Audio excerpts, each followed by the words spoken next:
Okay, so लक्ष द्या. So last lecture मध्ये आपण आइन्स्टाईन्स इक्वेशन आणि फोटो इलेक्ट्रिक इक्वेशन या दोन्हीवरचे क्वेश्चन सॉल्व्ह केले होते. Einstein's equation is equal to H nu. Einstein's equation is equal to H nu and photoelectric equation is h nu is equal to phi 0 plus ke max. h nu is equal to phi 0 plus ke max. Okay, चला जरा revise करू. या chapter मध्ये आपण कोणते कोणते फॉर्म्युले बघितले. चला परत एकदा सगळे फॉर्म्युले लिहूया.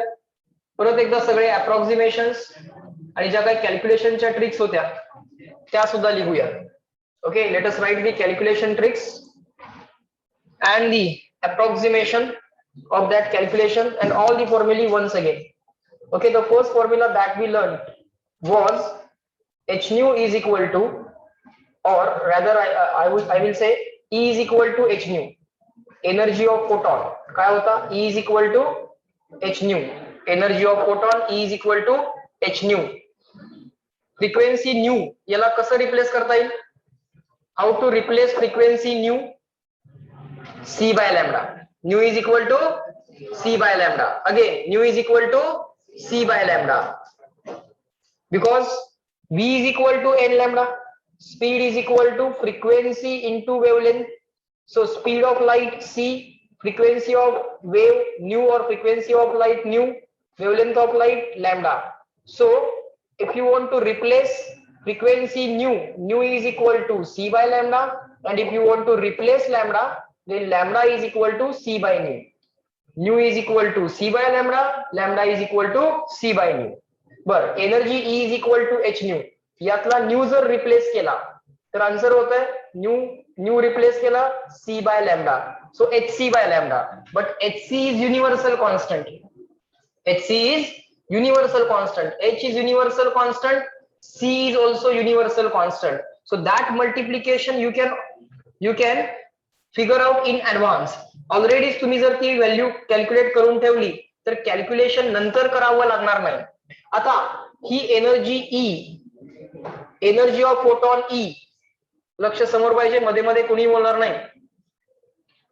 एनर्जी E जर इलेक्ट्रॉन व्होल्ट मध्ये पाहिजे असेल, if we want energy in electron volt, then what is the answer? Energy of photon in electron volt. तर आन्सर काय होतं?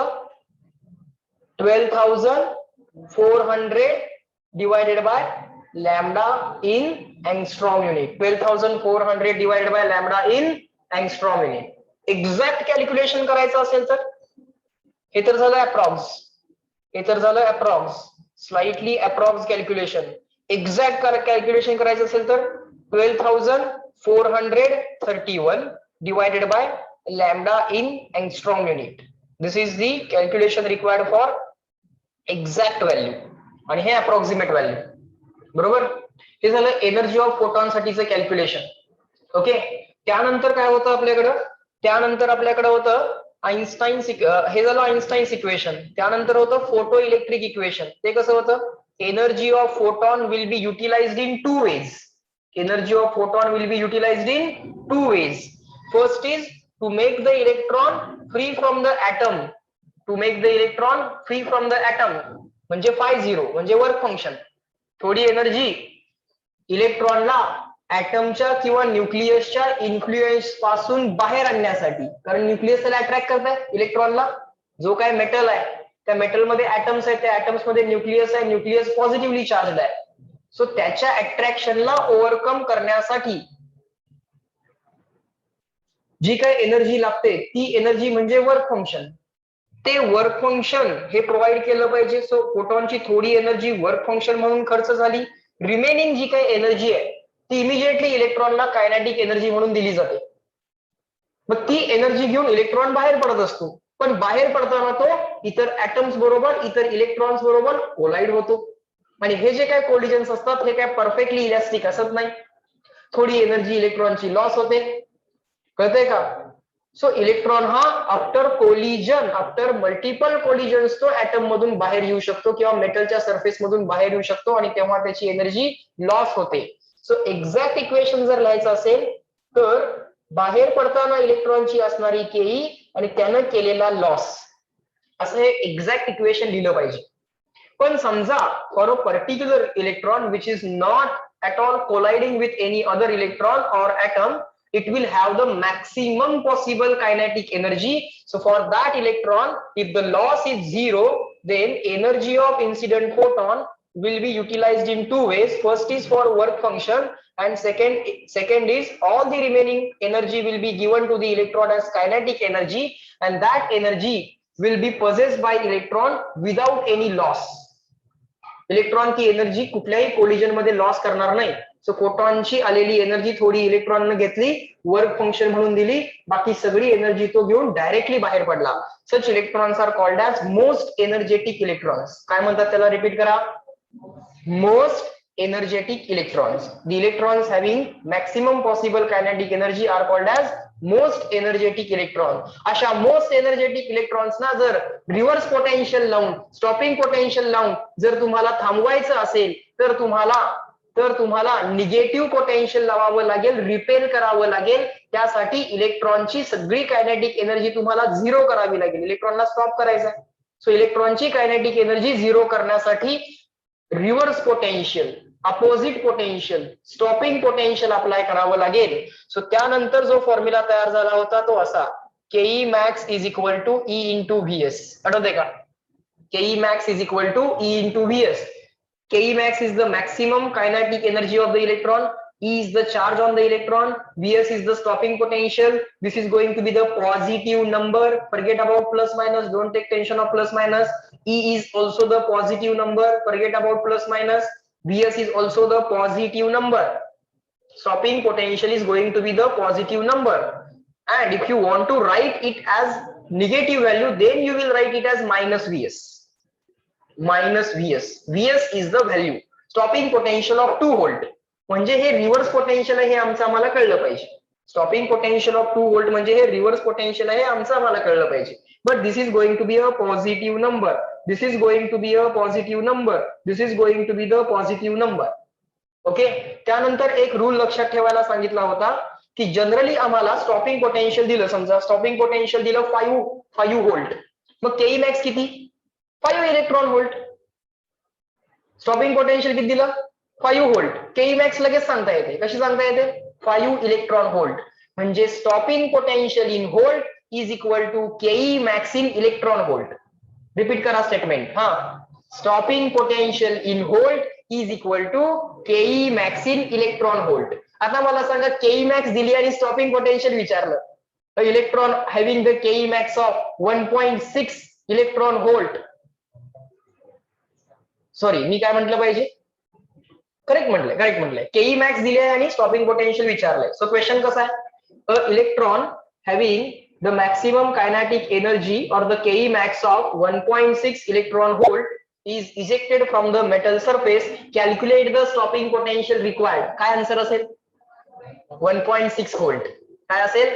1.6 व्होल्ट. अदरवाइज तुम्ही काय करणार? अदरवाइज तुम्ही हे इक्वेशन वापरणार. K E max is equal to E into VS. केई मॅक्स लिहिणार 1.6 electron volt is equal to charge on electron into stopping potential. E ला E कॅन्सल, नंबरला नंबर कॅन्सल व्हायला काय अडचण आहे? नंबरला नंबर कॅन्सल व्हायला काय अडचण आहे? युनिट ऑटोमॅटिकली मॅनेज होतंय ना. इथं सेपरेट काहीच काळजी करायची गरज नाही. मग stopping potential is equal to 1.6 volt directly आलं.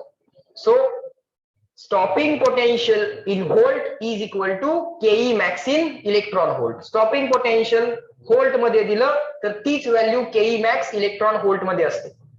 इलेक्ट्रॉन व्होल्ट हे कशाचं युनिट आहे? Electron volt is a unit of energy. Electron volt is a unit of energy. 1 electron volt is equal to how many joule? 1.6 into 10 raised to minus 19 joule. 1 electron volt is equal to 1.6 into 10 raised to minus 19 joule. If you don't want electron volt in the unit, त्या युनिटला replace करा. जे नको आहे ते unit replace करायचं. 1 electron व्होल्टला कसं रिप्लेस करणार? Electron volt divided by 1.6 into 10⁻⁻19. आणि जूल नको असेल इक्वेशन मध्ये तर जूलला कसं रिप्लेस करणार, सॉरी इलेक्ट्रॉन व्होल्टला कसं रिप्लेस करणार, इलेक्ट्रॉन व्होल्टला रिप्लेस करायला हे सगळं 1.6 इंटू 10⁻⁻19 जूल. आणि समजा जूलला रिप्लेस करायचं असेल तर joule is equal to 1 electron volt divided by 1.6 into 10⁻⁻19. मग इथं 1/1.6 1/1.6 चं डायरेक्ट कॅल्क्युलेशन काय सांगितलं होतं, ट्रिक काय सांगितली होती, आन्सर काय आलं होतं 0.625. 1/1.6 इज 0.625. 1/1.6 इज 0.625. लक्षात ठेवा. ओके. त्यानंतर स्टॉपिंग पोटेन्शियल φ0 साठी पण फॉर्म्युला बघितला होता. के मॅक्स होतं E इंटू व्हीएस. φ0 काय होतं आठवतंय का कोणाला, φ0 आणि थ्रेशोल्ड फ्रिक्वेन्सीचं एक रिलेशन होतं बघा. φ0 is equal to h nu 0. φ0 is equal to h nu 0. φ0 is equal to h nu 0. Work function is equal to h into nu 0. Threshold frequency meaning कुठनं आलंय, ऍटलीस्ट एवढी फ्रिक्वेन्सी पाहिजे का, कारण ऍटलीस्ट एवढी एनर्जी तर पाहिजे. इन्सिडेंट फोटॉन जो आहे त्याच्याकडे ऍटलीस्ट किती एनर्जी पाहिजे, वर्क फंक्शन एवढी एनर्जी पाहिजे. मग इन्सिडेंट फोटॉन जो आहे त्याच्याकडे ऍटलीस्ट फ्रिक्वेन्सी किती पाहिजे, थ्रेशोल्ड फ्रिक्वेन्सी एवढी पाहिजे. म्हणजे वर्क फंक्शन आणि थ्रेशोल्ड फ्रिक्वेन्सी एकमेकांशी रिलेटेड असले पाहिजे. सो इन्सिडेंट फोटॉनची ऍटलीस्ट एनर्जी h nu 0 तर असली पाहिजे. h nu 0 म्हणजेच वर्क फंक्शन. एवढी एनर्जी तरी इन्सिडेंट फोटॉनची ऍटलीस्ट असली पाहिजे तर तुम्ही इलेक्ट्रॉनला रिलीज करू शकाल. त्याच्यापेक्षा जास्त असेल, φ0 पेक्षा जास्त एनर्जी असेल, ठीक आहे, काहीच अडचण नाही. त्यातली थोडी एनर्जी आम्ही इलेक्ट्रॉनला फ्री करण्यासाठी वापरू फ्रॉम द ऍटम आणि रिमेनिंग एनर्जी आम्ही त्याला कायनेटिक एनर्जी म्हणून देऊ. सो कुठले कुठले रिलेशन लक्षात ठेवायचे आहेत, हे 4 रिलेशन्स. आता h nu is equal to φ0 plus ke max. ke max is equal to E into Vs. φ0 is equal to h nu 0.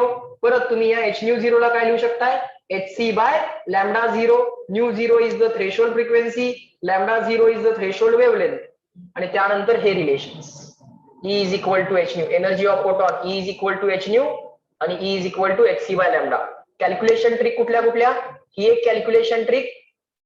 Energy of electron energy of photon in electron volt is equal to 12,400 upon lambda in angstrom unit. Calculation tough होत असेल तर 12,400 चा तुम्ही 12,500 केलं तरी चालेल, no issues. Okay. Calculation जे option 4 असतात ते एवढे क्लोज असत नाहीत. पण खाली डिनॉमिनेटर मध्ये जो काय लॅम्बडा आहे तो कंपल्सरी कसा पाहिजे, अँगस्ट्रॉम युनिट मध्ये पाहिजे. जनरली लॅम्बडा आम्हाला अँगस्ट्रॉम युनिट मध्ये क्वेश्चन मध्ये दिलेला असतो, त्यामुळे काळजी करायची गरज नाही. पण कधी कधी लॅम्बडा आम्हाला नॅनोमीटर मध्ये देतात. सो फॉर एक्झाम्पल 500 नॅनोमीटर असं आन्सर दिलं, 500 नॅनोमीटर इमिजिएटली अँगस्ट्रॉम युनिट मध्ये कन्वर्ट करायचं आहे. 10 न मल्टिप्लाय करा, विषय संपवा. काय करायचंय, 10 न मल्टिप्लाय करा, विषय संपेल. 10 न मल्टिप्लाय केलं 500 चं काय होणार, 5000 अँगस्ट्रॉम युनिट.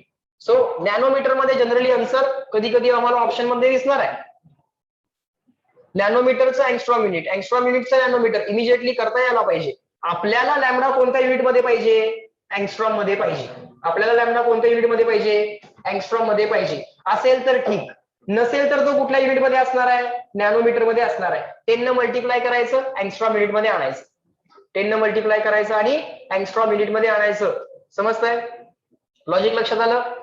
ओके. या सगळ्या कॅल्क्युलेशन ट्रिक्स वरतीच बेस्ड सगळे क्वेश्चन्स असतात. त्यानंतर आम्हाला Vmax विचारतात. Vmax विचारला म्हणजे maximum velocity of ejected electron.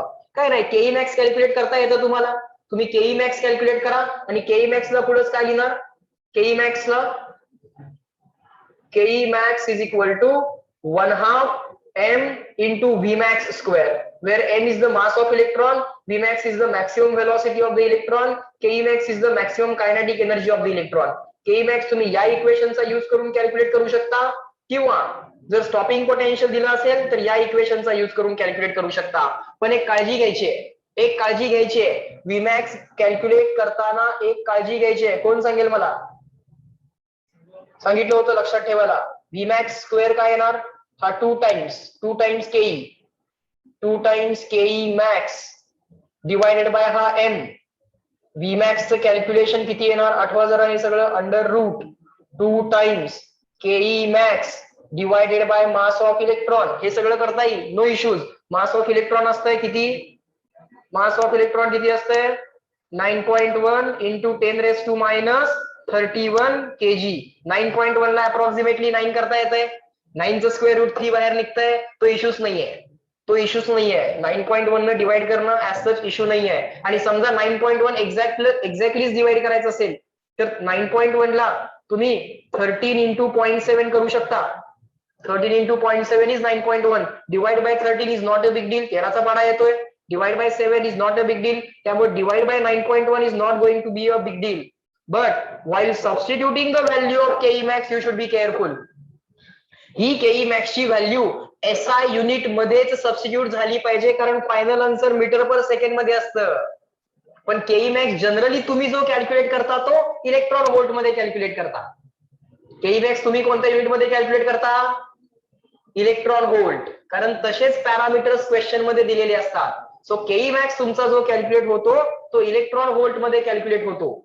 मग त्या इलेक्ट्रॉन व्होल्टला म्हणजे 5 इलेक्ट्रॉन व्होल्ट समजा आन्सर आलं, Ke max 5 electron volt answer आलं, तर त्याला कन्वर्ट करावं लागणार. कसं, इलेक्ट्रॉन व्होल्टला लिहिणार तुम्ही 1.6 इंटू 10⁻⁹ जूल. ठीक आहे, 1.6 चा तुम्ही पॉइंट मागं पुढे शिफ्ट करा, 16चं स्क्वेअर रूट 4 परत बाहेर करा, ते होते मॅनेज. म्हणजे इथं मॅनेज होतंय, परत इथं पण काय अडचण येते. पण Ke max ची व्हॅल्यू इथं कंपल्सरी कोणत्या युनिट मध्ये पाहिजे, Vmax करताना Ke max compulsory SI unit मध्ये पाहिजे, म्हणजे जूल मध्ये पाहिजे. समजतंय का, एवढी काळजी घ्यायची. एवढेच टाइप ऑफ क्वेश्चन्स तुम्हाला फोटो इलेक्ट्रिक इफेक्ट वरती ते विचारू शकतात, याच्या बाहेर त्यांचा क्वेश्चन जाणार नाही. ओके, जे काय 1 इक्वेशन 1 अननोन, 2 इक्वेशन 2 अननोन आणि 3 इक्वेशन 3 अननोन करायचे आहेत, तर या स्लाइड वरती लिहिलेल्या इक्वेशन्स वरतीच बेस्ड असतात, कुठलीही एक्झाम असू दे. समजतंय. सो नेक्स्ट पार्ट आता जो काय आपला राहिलाय, थेरॉटिकल पार्ट राहिलाय या चॅप्टर मधला, तो आता आपण आजच्या लेक्चरला कव्हर करू, म्हणजे हा चॅप्टर कंप्लीट होईल. मग तुम्हाला त्यानंतर नेक्स्ट चॅप्टर ऍटम्स जो आहे तो पण कव्हर करून देईल. आता कंपॅरेटिव्हली थेरॉटिकल पॉइंट्स, थेरॉटिकल चॅप्टर्सच आपले राहिलेले आहेत. Okay, so it's better you focus on revision. जास्तीत जास्त गोष्टी तुम्ही आता रिव्हिजन वरती, जास्तीत जास्त वेळ तुमचा रिव्हिजन वरती स्पेंड करा, कारण आता पुढचं जे काय सगळं राहिलंय ते कंपॅरेटिव्हली थेरॉटिकल फिजिक्स राहिलंय. ओके, ज्या काय तुमच्या टेस्ट दिलेल्या शेड्यूल मिळाले, सगळ्यांना शेड्यूल मिळालेले आहेत. टार्गेट करा एखादी एक्झाम, ज्या ज्या एक्झाम तुम्ही टार्गेट करताय त्याच्या पार्ट टेस्ट त्या टार्गेट करा, त्याचा सिलेबस टार्गेट करा, तो रिवाइज करा. कळतंय का, त्या रिव्हिजन वरती जास्तीत जास्त वेळ तुमचा दिवसभरातला स्पेंड करा, कारण आता जे काही फिजिक्स राहिलंय ऍटम्स आहे, न्यूक्लिआय आहे आणि त्यानंतर सेमीकंडक्टर्स वाला आहे, ते तर फारच थेरॉटिकल आहे, त्यात एकही क्वेश्चन नसतो कॅल्क्युलेशनचा. समजतंय का. सो ते चॅप्टर्स आपले होत राहतील, त्याच्यामध्ये तुम्हाला अडचण येणार नाही, कारण ते थेरॉटिकल आहे, तुम्ही आम्ही डिस्कस केल्यासारखंच आहे ते. समजतंय का, मग ते डिस्कशन आपलं रेग्युलर लेक्चरला चालू राहील. You better focus on the calculative chapters. Previous revision वाले जे काही चॅप्टर्स आहेत आणि जे कॅल्क्युलेटिव्ह वाले आहेत त्याच्यावरती जास्तीत जास्त फोकस करा. समजतंय. पुढचे चॅप्टर्स आता सगळे ऑलमोस्ट 75% त्याच्यामध्ये थेरीज आहे, एखाद दुसरे इक्वेशन मध्ये येते. ओके, ठीक आहे, चला नेक्स्ट हेडिंग द्या फोटोसेल. हेडिंग द्या फोटोसेल. हेडिंग द्या फोटोसेल. त्याच्यामध्ये लिहा photocell is a device. Photocell is a device. Photocell is a device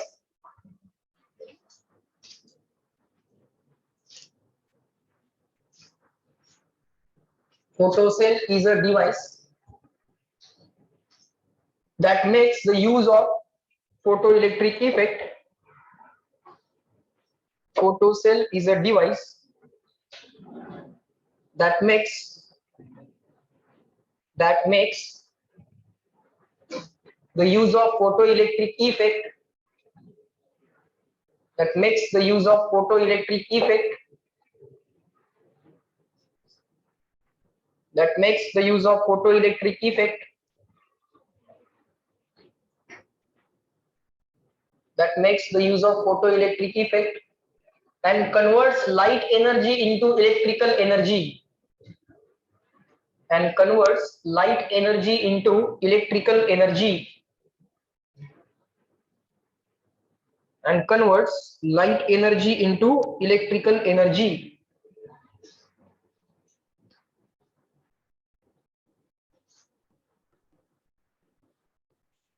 When the light of suitable wavelength, when the light of suitable wavelength म्हणजे suitable wavelength म्हणजे threshold wavelength पेक्षा जास्त की कमी? Threshold frequency पेक्षा frequency काय पाहिजे? जास्त पाहिजे. पण थ्रेशोल्ड वेवलेंथ पेक्षा वेवलेंथ काय पाहिजे? कमी पाहिजे. उलट आहे ना, उलट सुलट आहे. So suitable wavelength in the sense की थ्रेशोल्ड वेवलेंथ पेक्षा कमी वेवलेंथ असणारी लाईट पडली पाहिजे. बरं, ठीक आहे. When the light of suitable wavelength falls on the cathode, cathode म्हणजेच इमिटर, इमिटर प्लेट म्हणजेच मेटल प्लेट ज्याच्यावरती लाईट इन्सिडेंट होणार आहे, that is also called as cathode, or rather the better name will be emitter. When the light of suitable wavelength falls on the cathode, the photoelectrons are emitted. The photoelectrons are emitted. So इथं तुमच्या लक्षात येईल, हा cathode cylindrical shape मध्ये दिसतोय का? Cathode cylindrical shape मध्ये emitter किंवा कॅथोड दिसतोय का? याच्यावरती लाईट पडणार, याच्यावरती लाईट पडली की याच्यातून फोटो इलेक्ट्रॉन्स बाहेर पडणार. यातले इलेक्ट्रॉन्स बाहेर पडले की बाहेर पडलेले इलेक्ट्रॉन्स हा जो काय एनोड आहे, एनोडलाच कलेक्टर पण म्हणतात. एनोडलाच काय म्हणतात? कलेक्टर. सो तो कलेक्टर ऑलरेडी एका बॅटरीच्या पॉझिटिव्हला अटॅच केलेला आहे. केलाय का? हा कलेक्टर नोटीस करा, इथं लक्ष द्या. हा जो काय एनोड किंवा कलेक्टर आहे, कॅथोड एनोड पेक्षा जास्त बेटर नेम्स आहेत emitter and collector. So we will use those names. सो हा जो काय कलेक्टर आहे हा ऑलरेडी एका बॅटरीच्या पॉझिटिव्ह टर्मिनलला कनेक्ट केलेला आहे थ्रू अ मायक्रोमीटर. जेव्हा याच्यावरती लाईट इन्सिडेंट होतच नाहीये, जेव्हा याच्यावरती, एक मिनिट समोर लक्ष द्या, जेव्हा याच्यावरती लाईट इन्सिडेंट होतच नाहीये तेव्हा इथं मध्ये तर व्हॅक्युम आहे, म्हणजे इलेक्ट्रिसिटी फ्लो होणार नाही. इलेक्ट्रिसिटी फ्लो नाही झाली की हा जो काय मायक्रो एमिटर आहे तो 0 रिडिंग देतो. हा जो काय मायक्रो एमिटर हा काय करतो? 0 रिडिंग देतो. पण समजा जर याच्यावरती लाईट इन्सिडेंट झाली आणि त्या इन्सिडेंट लाईटची फ्रिक्वेन्सी थ्रेशोल्ड फ्रिक्वेन्सी पेक्षा जर जास्त असेल तर मात्र यातून इलेक्ट्रॉन्स बाहेर पडतील. ते हा एनोड जो काय किंवा कलेक्टर जो काय आहे तो कलेक्ट करेल आणि मग हा जो काय मायक्रो एमिटर आहे तो थोडस डिफ्लेक्शन दाखवेल, कारण सर्किटमध्ये करंट एस्टॅब्लिश होईल.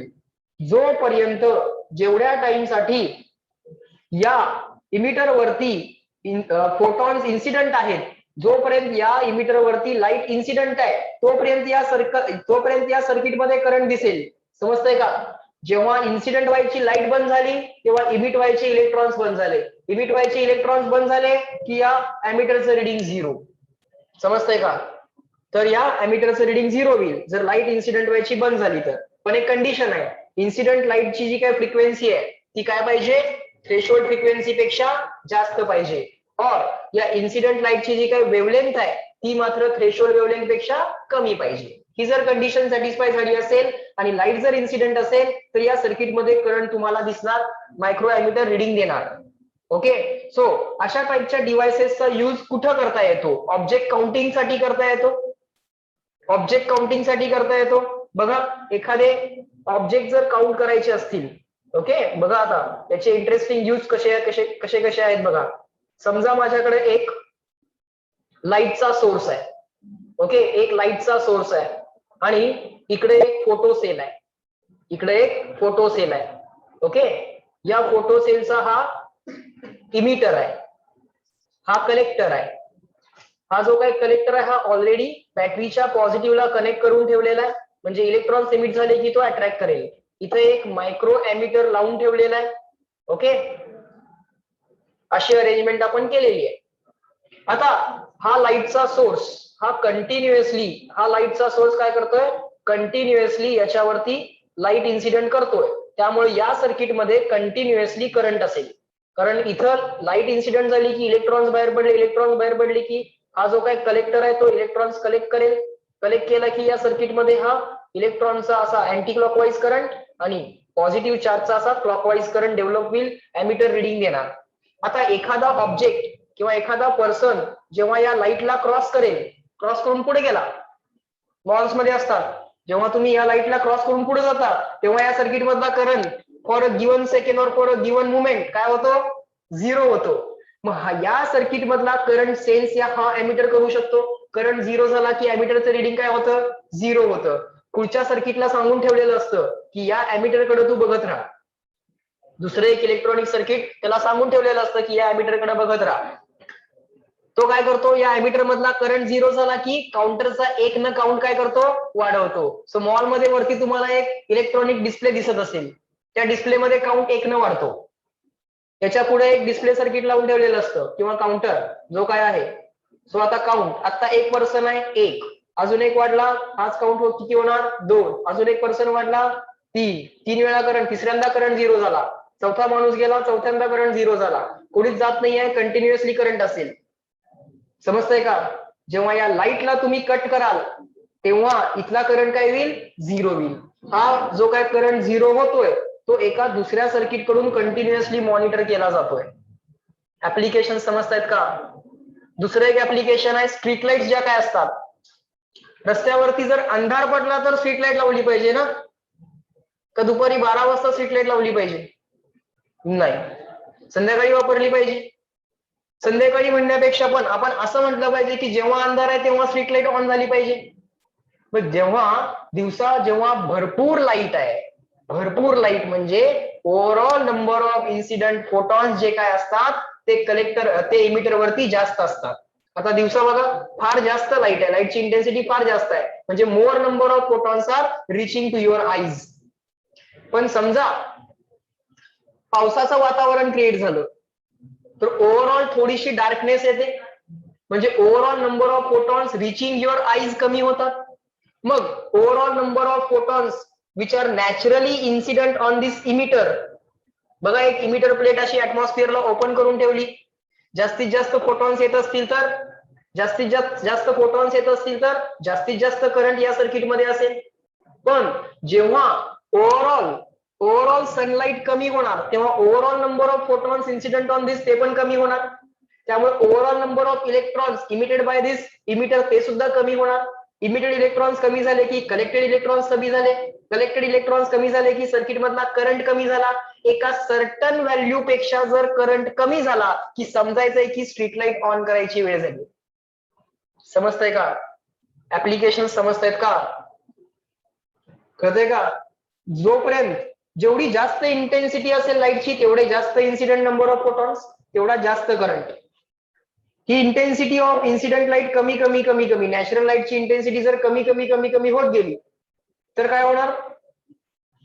इमिटेड नंबर ऑफ इलेक्ट्रॉन्स कमी होतील, कलेक्टेड नंबर ऑफ इलेक्ट्रॉन्स कमी होतील, सर्किट मधला करंट कमी होईल. हा सर्किट मधला करंट एका सर्टन व्हॅल्यूच्या कमी झाला तर स्ट्रीट लाईट्स ऑटोमॅटिकली ऑन करायचे. मग एक सर्किटला कंटिन्युअसली सांगितलेलं असते की हा करंट मॉनिटर कर, हा करंट जर एका सर्टन लेवलच्या कमी झाला तर स्ट्रीट लाईट ऑन कर.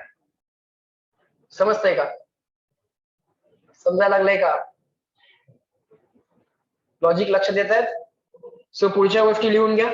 कुठेपर्यंत झालं होतं आपलं? इथपर्यंत झालं होतं. When the light of suitable wavelength falls on the cathode, the photoelectrons are emitted. पुढे लिहा. These electrons are attracted towards the anode. These electrons are attracted towards the anode. These electrons are attracted towards the anode due to the applied electric field, म्हणजेच potential difference. Battery लावली ना त्याला.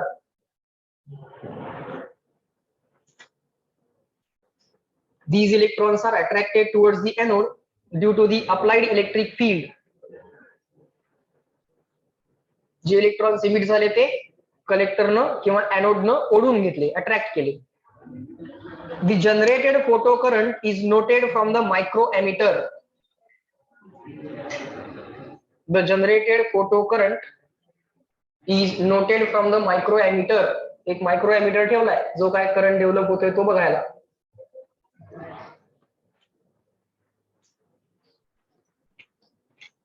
एक application लिहा. Photocell can be used to switch on or off the street lights photo cell can be used to switch on or off the street lights. आले logic लक्षात? Photo electric effect वरती based practical applications आहेत. Object counters plus street lights making them on और off. पुढे एक application additional लिहून ठेवा की they can also be used in object counters. Object counters work on the principle of सांगता येतं आम्हाला photo electric effect.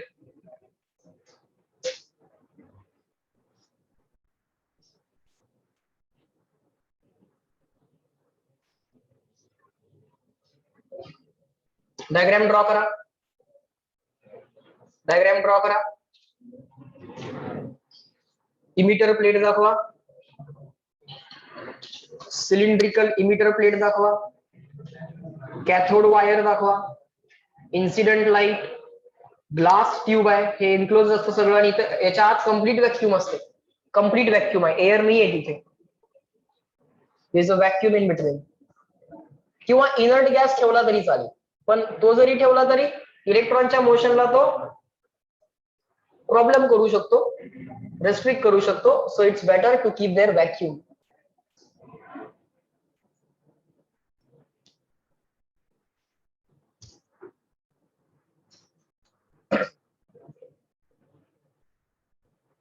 Diagram draw करा. एनोडला बॅटरीचं पॉझिटिव्ह दाखवा आणि इमिटरला किंवा कॅथोडला बॅटरीचं निगेटिव्ह दाखवा. इथे एक रिओस्टॅट आहे. ही बॅटरी नाही काढली तरी चालेल, याचा काय असं यूज नाहीये. ही बॅटरी ड्रॉ करायचं काय कारण नाहीये. रिओस्टॅट, बॅटरी, हा मायक्रो एमिटर.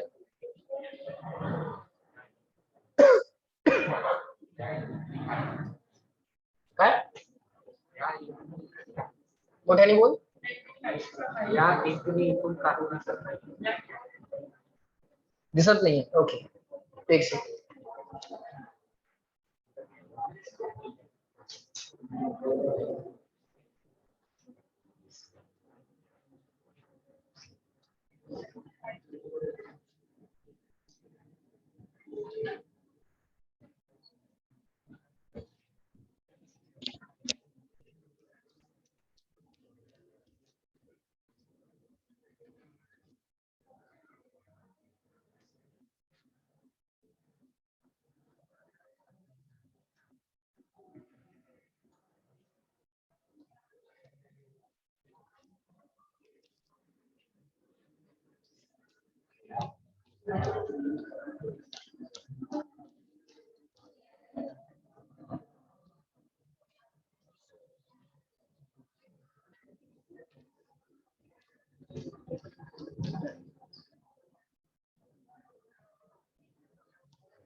बघ दिसतंय.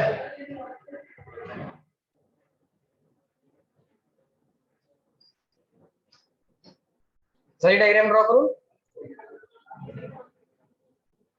काय एक सिंपल इमिटर आणि एक कलेक्टर, त्याला एक बॅटरी.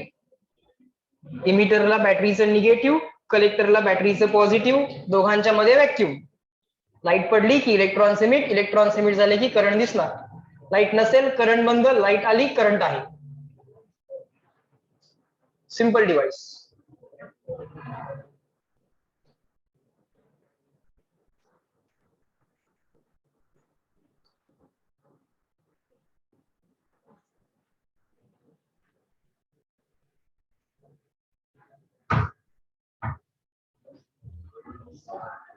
रिमोट कंट्रोल्स सुद्धा या प्रिन्सिपल वरती आपल्याला डिझाईन करता येतात.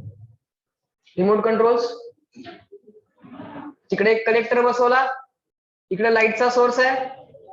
जे बटन दाबतात तेवढ्या वेळा लाईटच्या पल्सेस जातात, तेवढ्या वेळा करंटच्या पल्सेस डेव्हलप होतात. त्या हिशोबाने डिसाईड केलं जातं की कोणतं बटन दाबलंय. एक नंबरचं बटन दाबलं, एक लाईटची पल्स गेली, मग तेवढाच एक करंटचा पल्स इथं जनरेट होणार. त्या करंटच्या पल्सेस काउंट करून तुम्ही ठरवू शकता की किती नंबरचं बटन दाबलं गेलेलं आहे. समजा 5 नंबरचं बटन दाबलं, 5 वेळा लाईट पल्सेस कंटिन्युअसली इन्सिडेंट झाल्या या इमिटर वरती. 5 वेळा इथं करंटच्या पल्सेस डेव्हलप झाल्या, त्या सेन्स केल्या जातात आणि पुढे डिसिजन घेतलं जातं की युजरनं कोणतं बटन दाबलं असेल. असं एक सिंपल आपल्याला सुद्धा ऍप्लिकेशन डिझाईन करता येतं. ओके, इलेक्ट्रॉनिक्सचे इंजिनियर अशा गोष्टी डिझाईन इझिली करू शकतात. सेकंड इयर थर्ड इयर मध्ये अशा टाइपचे प्रोजेक्ट आम्ही करायचो. सिंपल वॉटर लेवलचा इंडिकेटर करायचा आहे. सिंपल लॉजिक वापरून, फिजिक्सचे लॉज वापरून तुम्हाला हे इंडिकेटर्स डिझाईन करता येतात. ओके, किंवा ऑब्जेक्ट काउंटर डिझाईन करायचे आहेत जे मॉलमध्ये असतात, एंट्रीला एक्झिटला. तसे काउंटर तुम्ही डिझाईन करू शकता. झाले लिहून, डायग्राम ड्रॉ करून झाली. चलो next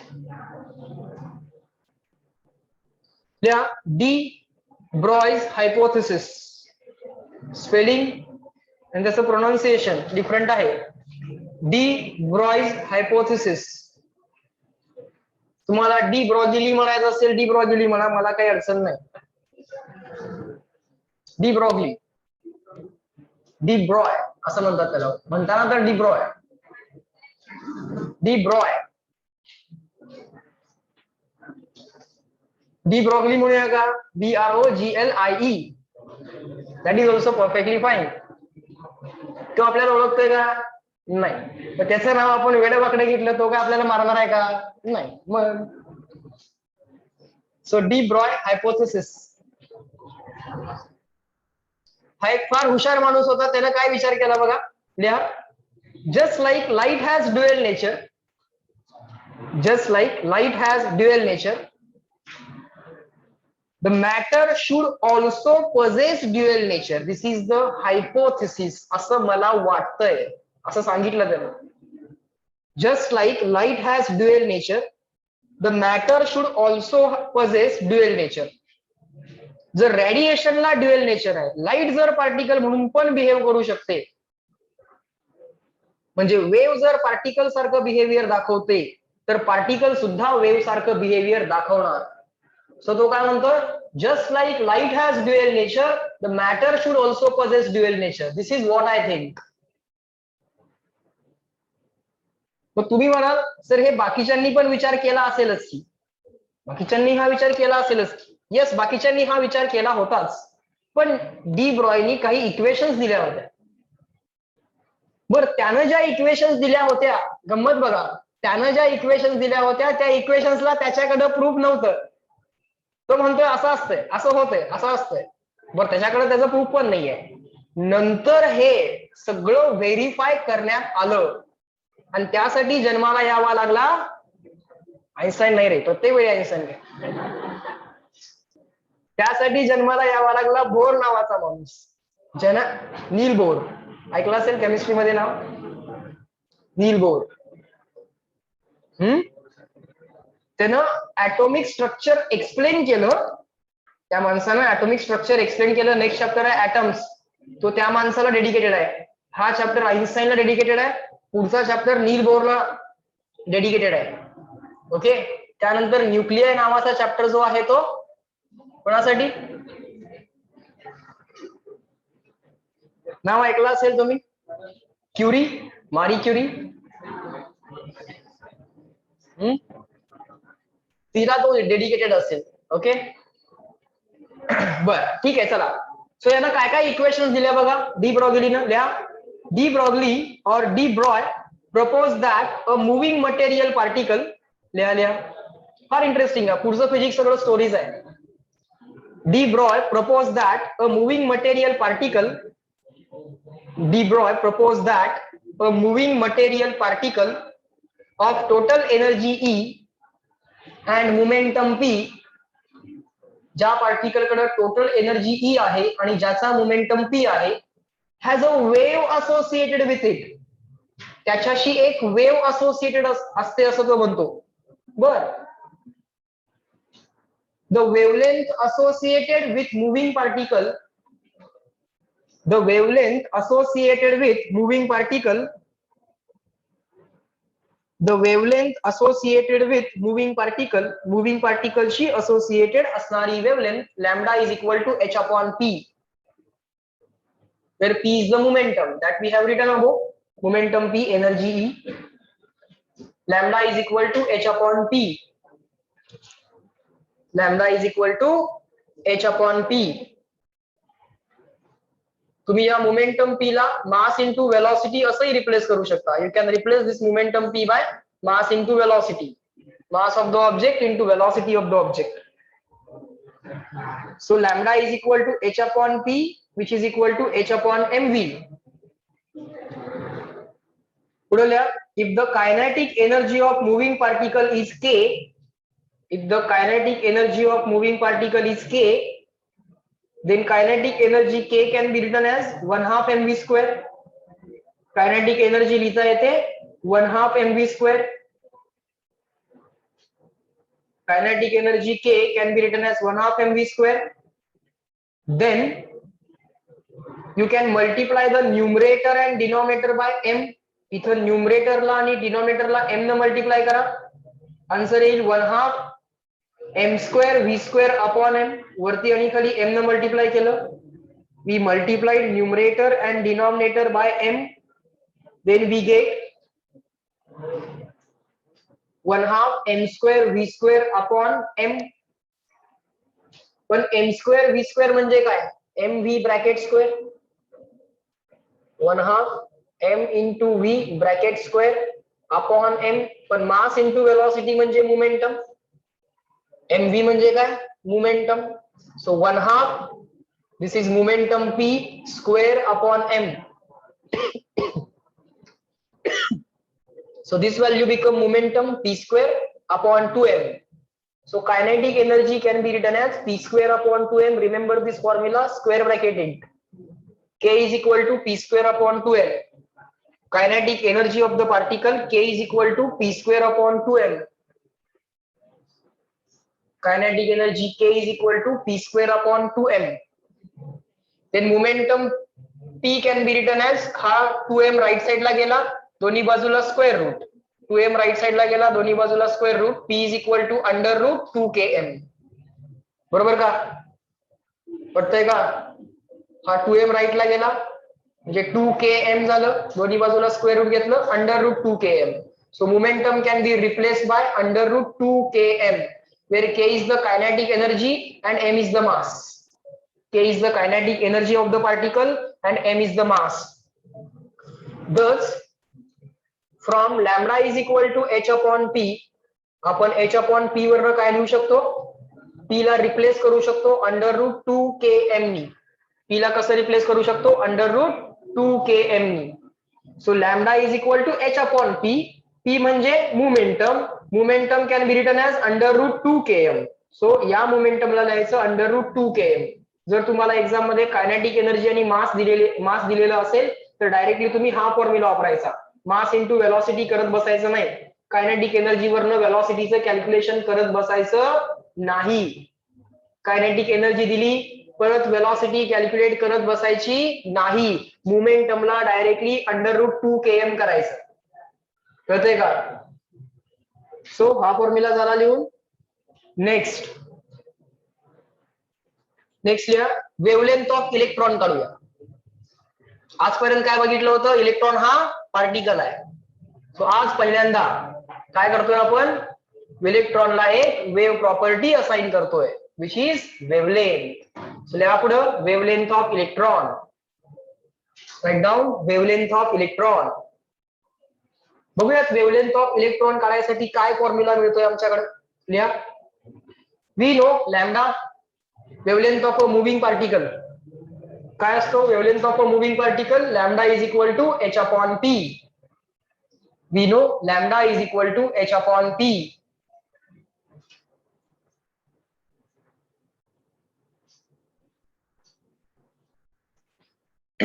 we know lambda is equal to h upon p. पुढं p is equal to under root 2km. मोमेंटमला under root 2 into k into m. k म्हणजे कायनेटिक एनर्जी, m म्हणजे mass. So momentum can be written as under root 2km.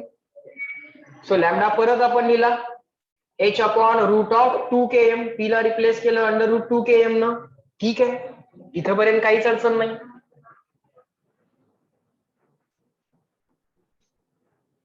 पुढे लिहा, when the electron is accelerated through the potential difference of V. आता V हा capital V आहे, तो potential difference आहे.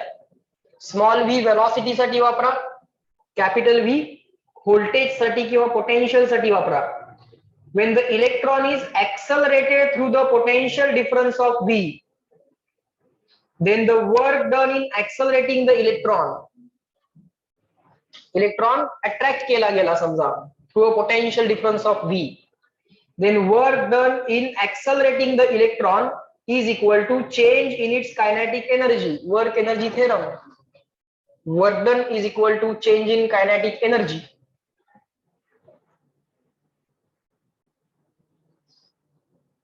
Work done चा formula काय असतो? Work done on the charge काय असतं? Q into V. W is equal to VQ किंवा Q into V. कुठलाही फॉर्म्युला वापरा. W is equal to VQ or QV. Electrical work done चा फॉर्म्युला काय? W is equal to VQ. Charge into potential difference. Charge आहे electron वरचा charge, V आहे potential difference. Charge आहे electron वरचा charge, V आहे potential difference. So Q into V किंवा V into Q. नंबरचाच विचार करायचा आहे, plus minus forget about it. Plus minus मध्ये काही कन्फ्युज व्हायचं कारण नाही. Deal with the numbers only. So electron वरचा चार्ज प्लस असल्या काही मायनस वगैरे द्यायची गरज नाही. So this is the electrical work done on the charge. W is equal to VQ किंवा QV. त्या इलेक्ट्रॉन वरती जे काय वर्क झालं that is equal to change in kinetic energy of the electron. मग final kinetic energy K, initial kinetic energy 0. Final kinetic energy K, initial kinetic energy 0. So EV, that is charge into potential difference, E into V, charge on electron into applied voltage or applied potential difference, EV is equal to K. So kinetic energy of the electron K can be written as EV. Kinetic energy of electron can be written as EV. K आहे kinetic energy of electron, E आहे charge on the electron, V आहे ऍक्सलरेटिंग potential. V एवढ्या potential difference न charge जर ऍक्सलरेट केला तर त्याच्याकडे असणारी फायनल कायनेटिक एनर्जी असते E इंटू V. इथपर्यंत लक्षात आलं? when the electron is accelerated through the potential difference of V, its final kinetic energy K is equal to EV. बर, आता आपल्याकडं लॅम्डाचा फॉर्म्युला, एक मिनिट समोर लक्ष द्या सगळ्यांनी. लॅम्डाचा फॉर्म्युला काय होता? एक मिनिट समोर लक्ष द्या, नंतर लिहा. बघा इथं सबस्टिट्यूशन पटकन. लॅम्डा इज इक्वल टू काय होता? H upon root of 2km. यातली kinetic energy of electron accelerated through the potential difference of V काय लिहू शकतो आपण? EV. So H upon root of 2km. Formula काय होता? H upon root of 2km. पण केला कसं रिप्लेस केलं? EV. बरोबर, कारण इलेक्ट्रॉनची कायनेटिक एनर्जी आपण इलेक्ट्रॉनकडे बघून मेजर करू शकत नाही, कारण इलेक्ट्रॉनची वेलॉसिटी मेजर करायला डिव्हाइस नाहीये. समजतंय का? त्यामुळे इलेक्ट्रॉनची कायनेटिक एनर्जी ही एका वेगळ्या पद्धतीने कॅल्क्युलेट करावी लागते. तुम्ही एक पोटेन्शियल डिफरन्स अप्लाय करा. हे पोटेन्शियल डिफरन्स मोजण्यासारखी गोष्ट आहे. व्होल्टमीटर आहेत तुमच्याकडे. मास ऑफ इलेक्ट्रॉन तुम्हाला माहित आहे, पाठ आहे. चार्ज ऑन इलेक्ट्रॉन तुम्हाला माहित आहे किंवा पाठ आहे. त्यामुळं कायनेटिक एनर्जी काढायसाठी, इलेक्ट्रॉनची कायनेटिक एनर्जी काढायसाठी डायरेक्ट डिव्हाइस नाहीये. सो अल्टरनेट अरेंजमेंट केली पाहिजे. म्हणून जे काही इलेक्ट्रॉन्स जे काय आहेत ते इलेक्ट्रॉन्स एका सर्टन पोटेन्शियल डिफरन्सनी ऍक्सलरेट केले जातात आणि मग त्यांना जी कायनेटिक एनर्जी असते ती kinetic energy equal to EV म्हणता येते. मग V तर potential difference, applied potential difference तर आम्ही अप्लाय करतोय म्हणजे आम्हाला माहित आहे ते. सो E इंटू V करून आम्हाला कायनेटिक एनर्जी ऑफ इलेक्ट्रॉन कळेल. समजतंय का? आता V मेजर करा. मला सांगा H युनिव्हर्सली फिक्स आहे. H कसा युनिव्हर्सली फिक्स आहे? 2 पण युनिव्हर्सल कॉन्स्टंट आहे. E charge on electron universal constant आहे. Mass of electron universal constant आहे. काय पोटेन्शियल डिफरन्स तुम्ही अप्लाय केलंय बघा आणि त्या हिशोबाने इलेक्ट्रॉनची वेव्हलेंथ कॅल्क्युलेट करा. यातलं सगळं कॉन्स्टंट आहे. एक गोष्ट फक्त व्हेरिएबल आहे. कुठली? Applied potential difference. जेवढं अप्लाइड पोटेन्शियल डिफरन्स जास्त असेल, जेवढं अप्लाइड पोटेन्शियल डिफरन्स जास्त असेल तेवढी इलेक्ट्रॉनची कायनेटिक एनर्जी जास्त असेल. जेवढी इलेक्ट्रॉनची कायनेटिक एनर्जी जास्त असेल तेवढी त्याची वेव्हलेंथ कमी असेल. इनव्हर्स रिलेशन आहे स्क्वेअर रूट मध्ये. समजतंय? इथपर्यंत लिहून घ्या, झालं की सांगा.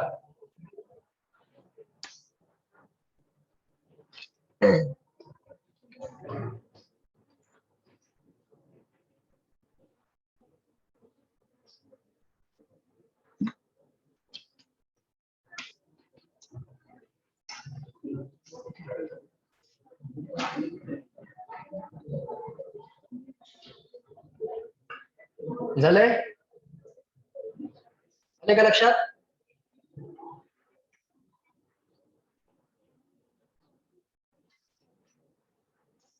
So this is the formula for wavelength of electron. हा झाला आमचा formula for wavelength of electron. मग एक्झाम मध्ये क्वेश्चन कसा असू शकतो? Electron accelerated through the potential difference of 50 volt, calculate the wavelength of electron. एवढंच सांगणार ते. पोटेन्शियल डिफरन्स देणार, किती अप्लाय केलंय, आणि calculate the wavelength of electron म्हणणार. मग तुम्ही आयडिया काय केली पाहिजे मला सांगा. एक्झाम मध्ये त्यांनी आम्हाला electron accelerated through the potential of 50 volt असं सांगितलं, calculate the wavelength of electron असं म्हटलं, तर तुम्ही इथं 50 व्हॅल्यू टाकणार, चार्ज ऑन इलेक्ट्रॉनची व्हॅल्यू टाकत बसणार, मास ऑफ इलेक्ट्रॉनची व्हॅल्यू टाकत बसणार, त्याला सगळ्याला स्क्वेअर रूट, परत प्लँक्स कॉन्स्टंट, एवढं कॅल्क्युलेशन कोण करणार?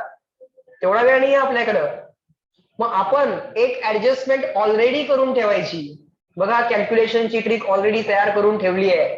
एच तुम्हाला पाठ आहे, टू तुम्हाला पाठ आहे, किंवा टू आहे युनिव्हर्सल कॉन्स्टंट आहे, ई तुम्हाला पाठ आहे, चार्ज ऑन इलेक्ट्रॉन आणि मास ऑफ इलेक्ट्रॉन ते सुद्धा तुम्हाला पाठ आहे. मग आपण जर या h upon root of 2em ला ऑलरेडी कॅल्क्युलेट जर करून ठेवलं तर फक्त v सबस्टिट्यूट करायचं आणि नेक्स्ट स्टेपला आन्सर मिळवायचं. बरोबर का? समजतंय का? सो ते आता आपण करूयात. चला लिहा. Lambda is equal to h upon root of 2evm. Lambda is equal to h upon root of 2evm. आता त्यातले कॉन्स्टंट सेपरेट करा, व्हेरिएबल सेपरेट करा. v व्हेरिएबल आहे तो सेपरेट केला. e m आणि 2 किंवा अंडर रूट 2em हे कॉन्स्टंट आहेत. युनिव्हर्सली हे सगळी लोक तर फिक्स आहेत. रूट v फक्त सेपरेट ठेवा जो व्हेरिएबल आहे.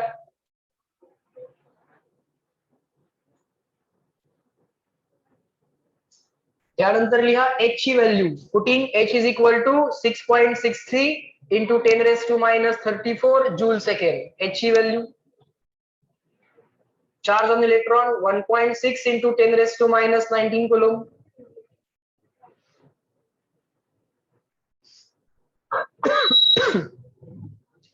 त्यानंतर मास of electron 9.1 into 10 raised to minus 31. या सगळ्या व्हॅल्यू सबस्टिट्यूट करा आणि लिहा we get the wavelength of electron. Lambda is equal to, किती सिंपल आन्सर मिळते बघा, 12.28 अपॉन रूट v.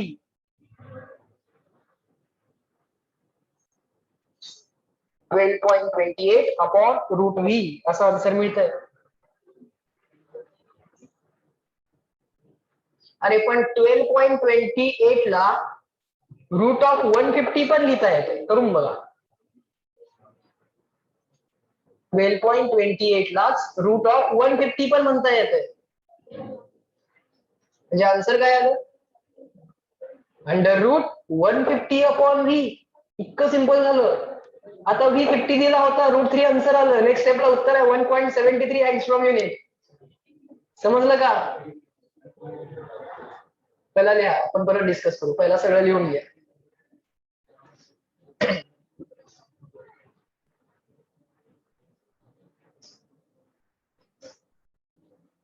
पोचला शेवटच्या इक्वेशन पर्यंत, अंडर रूट 150 बाय v पर्यंत पोचला सगळेजण तिथपर्यंत. आता समोर बघा, बघा पटकन डिस्कस करूयात. लक्ष द्या काय काय केलं. या h upon root of 2 evm मधला v व्हेरिएबल आहे, अप्लाइड व्होल्टेज व्हेरिएबल आहे. सो त्याला सेपरेट ठेवला, बाकी सगळ्या व्हॅल्यूज सबस्टिट्यूट केल्या, आणि आन्सर आलं 12.28. हा रूट व्ही जो काय आहे तो ऍज इट इज राहिला. कळलं? या सगळ्याचं कॅल्क्युलेशन किती आलं? 12.28. हा जो काय रूट व्ही आहे तो ऍज इट इज ठेवला. बरोबर? आता 12.28 ला रूट ऑफ 150 म्हणता येते. मग तो रूट आणि हा रूट दोन्ही रूट काय केले? कंबाईन केले, अंडर रूट 150 बाय व्ही म्हटलं. आता हे जे काय आन्सर आहे यात व्ही हे जे काय व्होल्टेज आहे ते व्होल्ट मध्ये टाकायचं आहे, आणि लॅम्बडा जो काय येणार आहे तो ऑटोमॅटिकली अँगस्ट्रॉम युनिट मध्ये येणार आहे. लॅम्बडा जो काय येणार आहे तो कसा येणार आहे? ऑटोमॅटिकली येणार आहे अँगस्ट्रॉम युनिट मध्ये. समजतंय? सो लॅम्बडा आपोआप अँगस्ट्रॉम युनिट मध्ये कॅल्क्युलेट होतो, कारण आन्सरच अँगस्ट्रॉम युनिट मध्ये विचारलेले असतात. समजतंय का? सो मगाचं कॅल्क्युलेशन कसं होईल बघा. क्वेश्चन कसा होता मगाशी? अप्लाइड व्होल्टेज काय होतं? अप्लाइड व्होल्टेज होतं किती होतं? V is equal to 50 volt. मग त्याला करस्पॉन्डिंग जो काही इलेक्ट्रॉन ऍक्सलरेट झालाय त्याची जी काय वेव्हलेंथ असेल ती किती असेल? मी कॅल्क्युलेट करणार under root 150 upon V. Under root 150 upon V म्हणजे अंडर रूट 150 अपॉन व्ही म्हणजे व्ही म्हणजे 50, आन्सर आलं √3. √3 म्हणजे 1.73. आन्सरचं जे काही युनिट असेल ते काय असेल? Angstrom unit. सो कॅल्क्युलेशन माझं सिंपल झालं. सो ऑलवेज या कॅल्क्युलेशनच्या ट्रिक्स या चॅप्टर मध्ये तुम्ही वापरायचे. समजतंय का?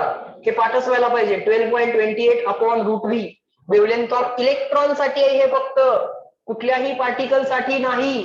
प्रोटॉन असेल वेगळं आन्सर येईल, प्रोटॉनचं मास काहीतरी वेगळं असेल ना, त्यासाठी हा जो कॉन्स्टंट आहे तो बदलतो. अल्फा पार्टिकल साठी हे मास वेगळं असेल त्यासाठी हा कॉन्स्टंट बदलतो. समजतंय का मी काय बोलतोय? हे फक्त आणि फक्त कुणासाठी ऍप्लिकेबल आहे? Only for electron. हे जे इक्वेशन आहे कुठलं? हे जे इक्वेशन आहे हे for all particles, for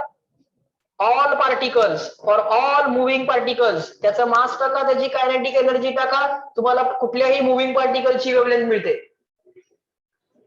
this is for all particles, but this equation is only for electron. हे जे काय आहे हे मात्र फक्त आणि फक्त इलेक्ट्रॉन साठी आहे.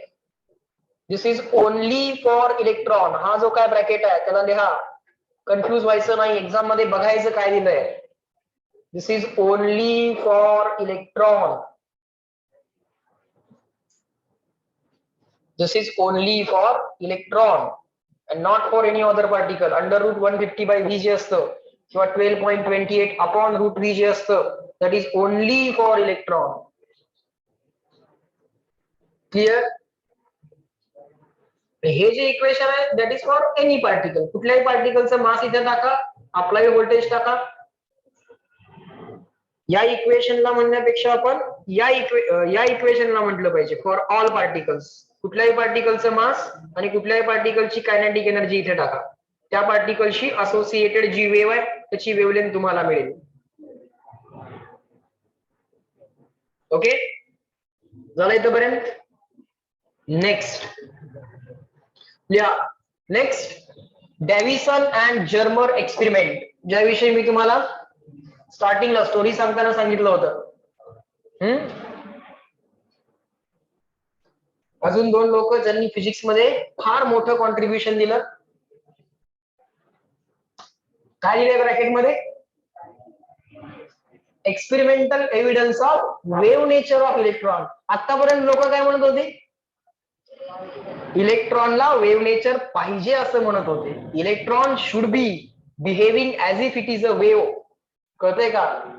इलेक्ट्रॉन न सुद्धा किंवा पार्टिकल न सुद्धा वेव्ह नेचर दाखवलं पाहिजे असं आतापर्यंत लोक फक्त एक्सपेक्ट करत होते.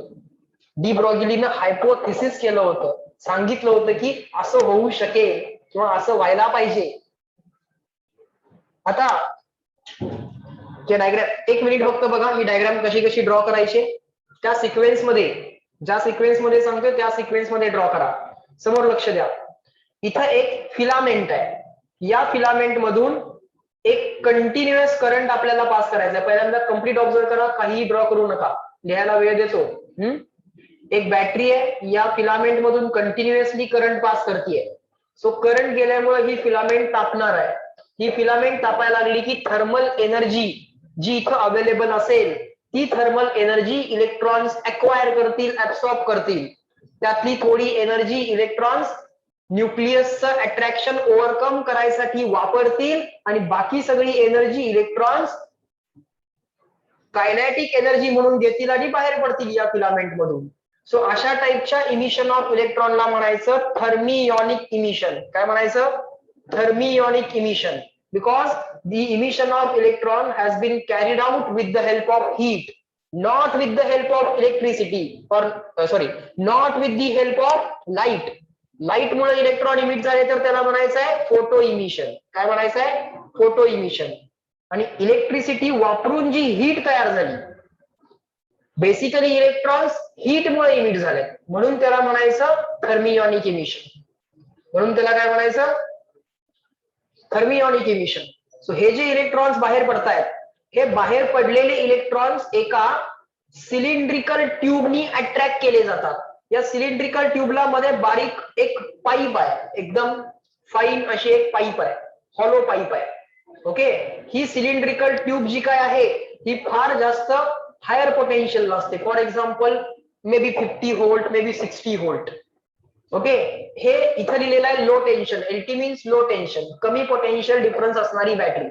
एचटी म्हणजे हाय टेन्शन, हाय टेन्शन म्हणजे जास्त पोटेन्शियल डिफरन्स असणारी बॅटरी. हा एरो म्हणजे ही एक व्हेरिएबल बॅटरी आहे. या एनोडचं पोटेन्शियल कमी जास्त करता येतंय.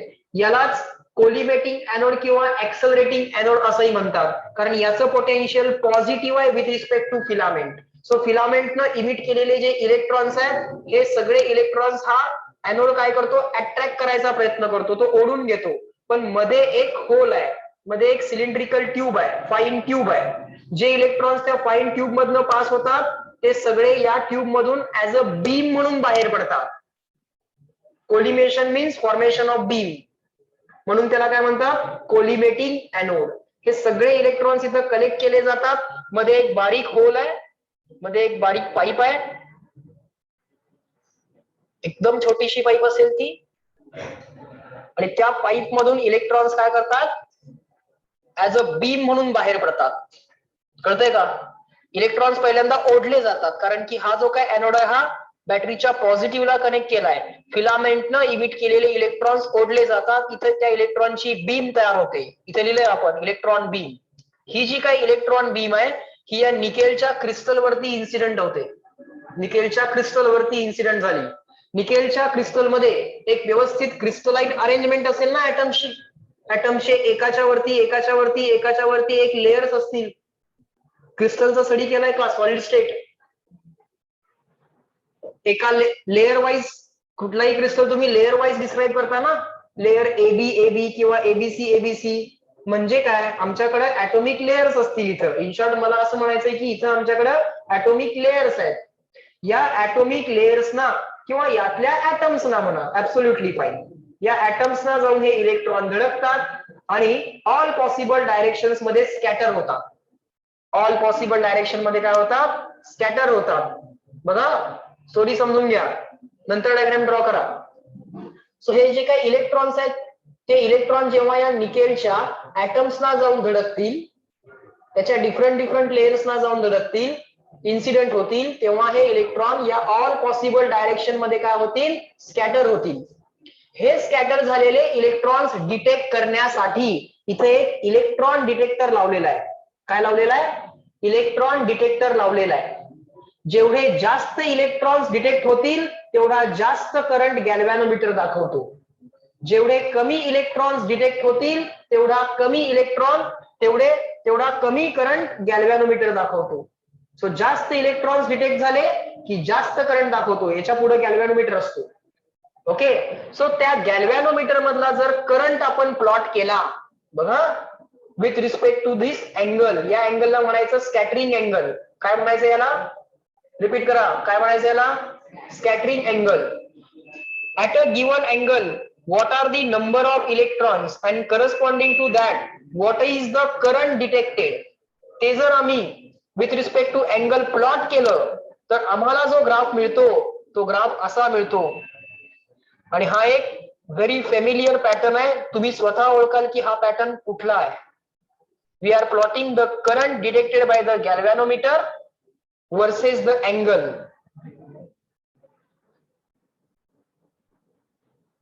This is very familiar, well known, well studied and well explained pattern of what? काय आहे आठवतंय का? हा पॅटर्न कुठे दिसला होता? This is the diffraction pattern of a wave. काय होता हा? Diffraction pattern of wave होता, बरोबर का? गंमत काय बघा, असा आहे, याचा अर्थ असा आहे, या अँग्युलर पोझिशनला इलेक्ट्रॉन जास्त आहेत, या अँग्युलर पोझिशन्सला इलेक्ट्रॉन अब्सेंट आहेत, परत इलेक्ट्रॉन्स वाढत चालले आहेत, परत इथं मॅक्सिमम आहेत, परत मिनिमम आहेत, परत मॅक्सिमम आहेत. सो डिफरंट इथं मार्किंग दिसते का तुम्हाला? त्या लाईन्स दिसतात का? प्रत्येक अँग्युलर पोझिशनला किती जास्त इलेक्ट्रॉन्स आहेत तेवढा जास्त करंट असेल. या अँग्युलर पोझिशनला फार जास्त करंट डिटेक्ट झालाय, म्हणजे इथे इलेक्ट्रॉन्स फार जास्त आहेत, म्हणजे इथं वेव्ह प्रेझेंट आहे, इथं वेव्ह अब्सेंट आहे, इथं वेव्ह प्रेझेंट आहे, इथं अब्सेंट आहे. तसंच झालं ना, म्हणजे इलेक्ट्रॉन्स इथं मध्ये या रिजन मध्ये एकमेकांबरोबर नक्कीच इंटरफिअर झालेले असणार आहेत. त्या इलेक्ट्रॉनचा इफेक्टिव्हली या पोझिशनला कन्स्ट्रक्टिव्ह इंटरफरन्स झालेला असणार आहे. इथं त्या इलेक्ट्रॉन्सचा इफेक्टिव्हली डिस्ट्रक्टिव्ह इंटरफरन्स झालेला असणार आहे, म्हणजे इथे इलेक्ट्रॉन्स अब्सेंट आहेत. सो या रिजन मध्ये इलेक्ट्रॉन्सनी या रिजन मध्ये एकमेकांबरोबर इंटरफिअर केलेला आहे किंवा एकमेकांबरोबर इंटरफरन्स केलेला आहे, आणि अल्टिमेटली इथं इलेक्ट्रॉन्स फार जास्त प्रेझेंट आहेत, इथं कमी आहेत, इथं जास्त आहेत, इथं कमी आहेत, असा पॅटर्न मिळाला आहे. So definitely during this the electrons must be possessing the wave nature. नाहीतर हा पॅटर्न का दिसला? या पॅटर्नला एक्सप्लेन करायला दुसरं कुठलंही एक्सप्लेनेशन आपल्याकडे नाही आहे, accept assuming that electron behaves as if it is a wave. If you assume the electron to be as a wave, then this pattern can be 100% explained. आता ड्रॉ करून घ्या, डायग्राम ड्रॉ करा, व्यवस्थित सगळे points लिहा. Story तुम्हाला सांगितली आहे त्या स्टोरी वाईज जा, तुम्हाला डायग्राम आपोआप ड्रॉ करता येईल. पहिला फिलामेंट, मग ऍक्सिलरेटिंग एनोड, मग इलेक्ट्रॉन बीम, मग निकेल क्रिस्टल, मग इलेक्ट्रॉन डिटेक्टर, मग ऑब्झर्व्ड पॅटर्न.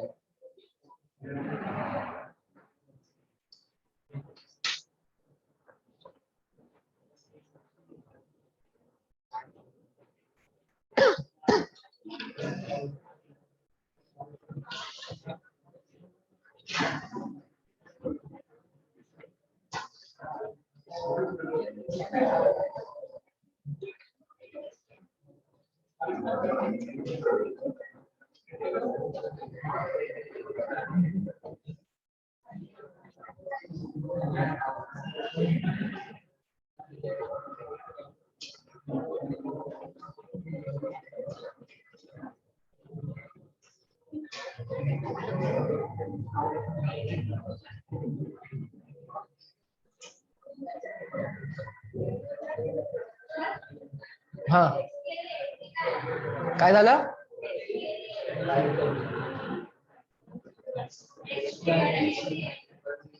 मला मोठ्याने बोला.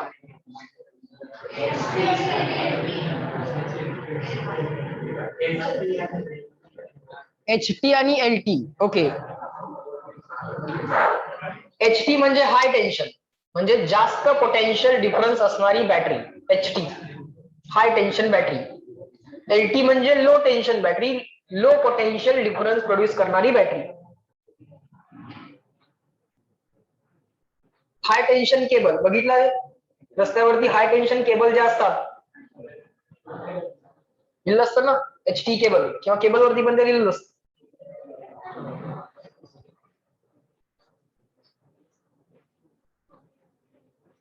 HT is high tension, LT is low tension. Let's write that.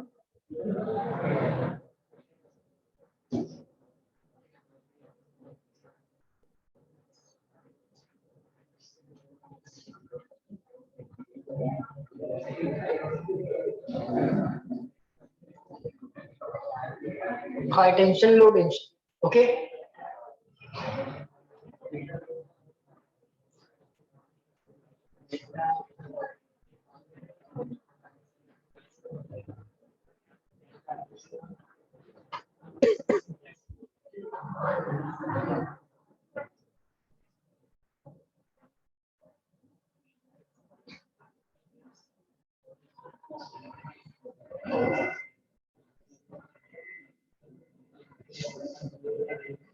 This is electron diffraction pattern.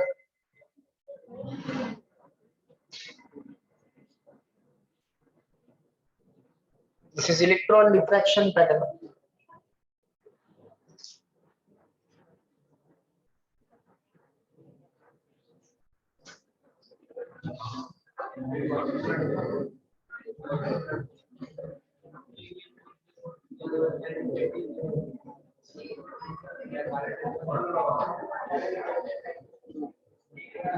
Done.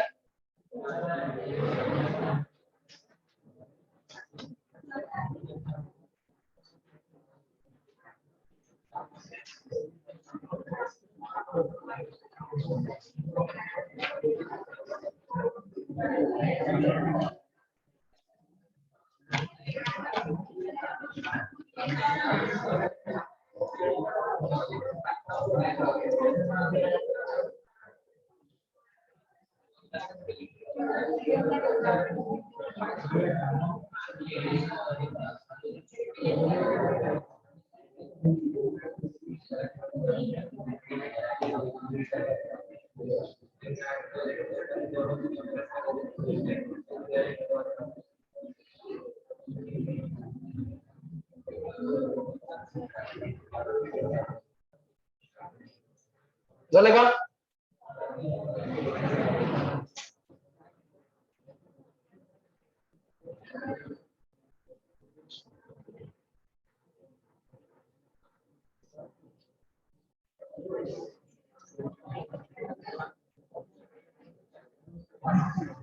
गॅल्व्हॅनोमीटर इथं का लावलाय? ओके, इथं जेवढे इलेक्ट्रॉन्स पडलेत ते किती जास्त पडलेत किंवा किती कमी पडलेत, काउंट ऑफ इलेक्ट्रॉन हा जर डिटेक्ट करायचा असेल तर त्यासाठी इथं जे काही इलेक्ट्रॉन्स कलेक्ट केले जातात ते पुढं एका सर्किट मधून परत आणले जातात. मग त्या सर्किट मध्ये एक गॅल्व्हॅनोमीटर आहे जो करंट दाखवतो. जेवढा करंट जास्त तेवढं समजायचं की या डिटेक्टर वरती पडलेले इलेक्ट्रॉन जास्त. पडलेले इलेक्ट्रॉन काउंट कसे करायचे? जसं मागं आपण इथं इमिटेड इलेक्ट्रॉन्स काउंट कसे करायचो? याच्यावरती किती इलेक्ट्रॉन्स पडले, सॉरी याच्यातून किती इलेक्ट्रॉन्स इमिट झालेले असतील हे कसं कळणार आहे? जेवढा जास्त करंट तेवढे जास्त इलेक्ट्रॉन्स इमिट झालेले असणार, म्हणजे तेवढेच जास्त कलेक्ट होतील. सो किती इलेक्ट्रॉन्स पडले हे डिटेक्ट करायसाठी तुमच्याकडे गॅल्व्हॅनोमीटरच पाहिजे. डिफ्रॅक्शन पॅटर्न दिसणार नाहीये, ऑफकोर्स दिसणार नाहीये. हा ग्राफ आहे. डिफ्रॅक्शन पॅटर्न असा दिसणार आहे का? असं तुम्हाला क्रेस्ट अँड ट्रफ दिसणार आहेत का? नाही. इव्हन लाईटच्या केसमध्ये सुद्धा हा ग्राफच आहे. लाईटच्या केसमध्ये इथं दिसताना फार जास्त ब्राईट दिसतं, मग इंटेन्सिटी कमी कमी होत जाते, इथं डार्क दिसतं, परत इंटेन्सिटी वाढत जाते, इथं परत फार ब्राईट होते, परत इंटेन्सिटी कमी होत जाते. सो लाईटचा डिफ्रॅक्शन पॅटर्न दिसतो म्हणजे काय दिसतं? ग्राफ दिसतो का? नाही. फार जास्त इंटेन्सिटी कमी कमी कमी कमी होत झिरो, परत वाढत जाते, परत कमी होत जाते, वाढत जाते, कमी होत जाते. इलेक्ट्रॉनच्या केसमध्ये इलेक्ट्रॉन दिसणार तर नाहीये. म्हणजे डिटेक्ट केले जातात ते डिटेक्ट करताना इथं या अँग्युलर पोझिशनला फार जास्त करंट, परत कमी कमी कमी कमी कमी होत झिरो करंट, परत इन्क्रीज होत मॅक्सिमम करंट, परत कमी कमी कमी होत zero current. This is what you observe and you call it as electron diffraction pattern.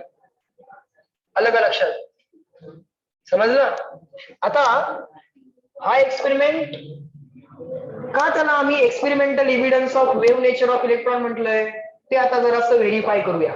Okay, आणि आता बघा दोन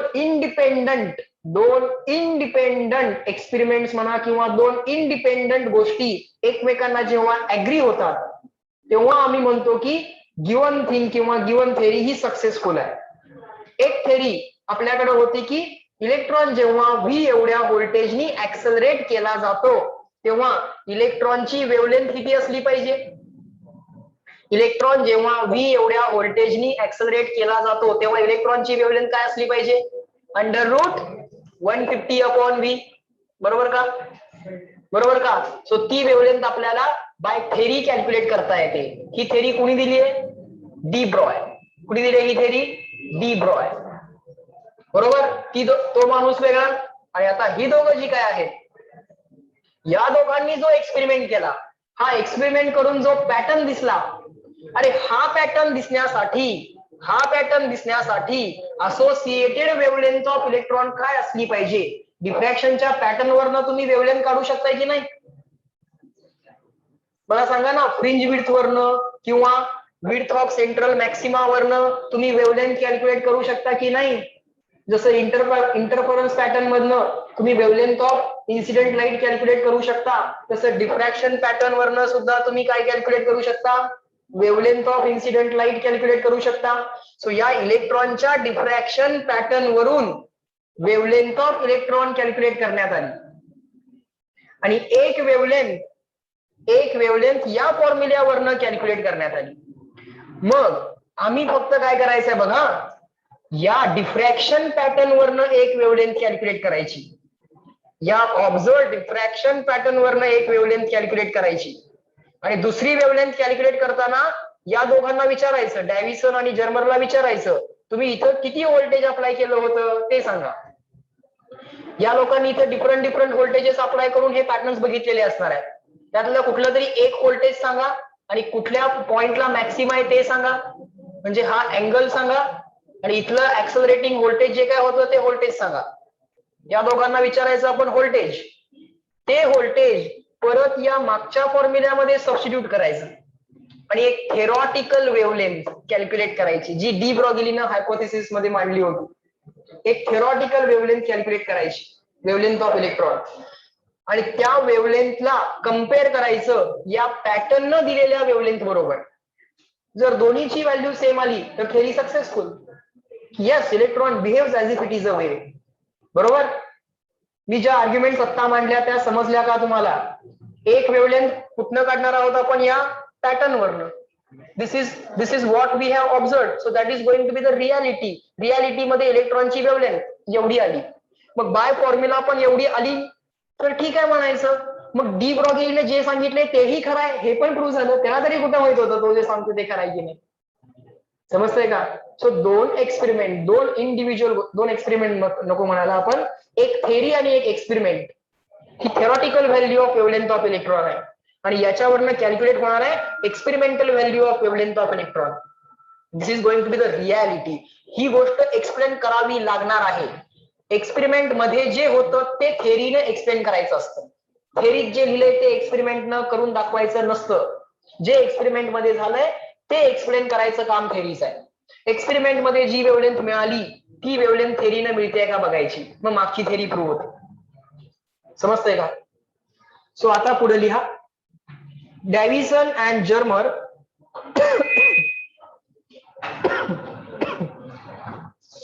Davison and Germer varied the accelerating potential from Davison and Germer varied the accelerating potential from 44 volt to 68 volt. They varied the accelerating potential from 44 volt to 68 volt.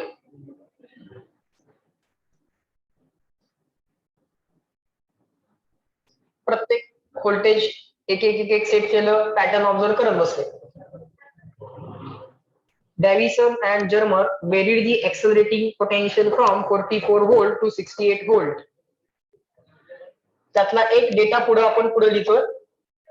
For accelerating potential of 54 volt त्यातला एक data सात लिहिते डोकं दुखतंय. बर. For accelerating potential of 54 volt, for accelerating potential of 54 volt, हे वाला voltage या फिलामेंट आणि या एनोड मधलं व्होल्टेज, या फिलामेंट आणि या एनोड मधलं व्होल्टेज किती 54 व्होल्ट. त्यावेळी काय झालं बघा, for accelerating potential of 54 volt the peak in the intensity of scattered electrons, the peak in the intensity of scattered electrons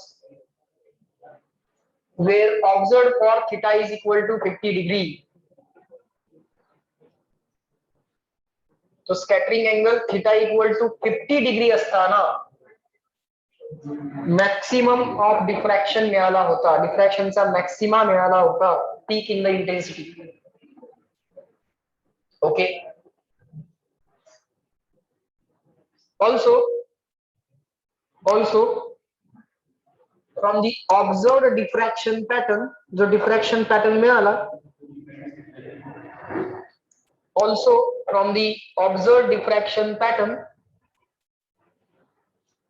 also from the observed diffraction pattern, also from the observed diffraction pattern,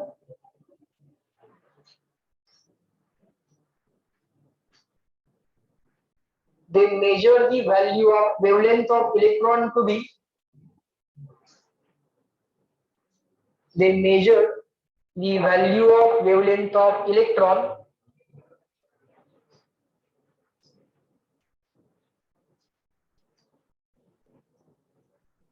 they measure the value of wavelength of electron to be 1.65 angstrom unit,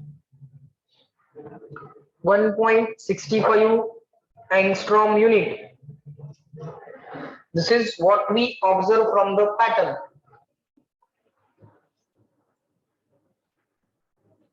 .65 angstrom unit, and by theory, पुढे बघा theoretical calculation आहे.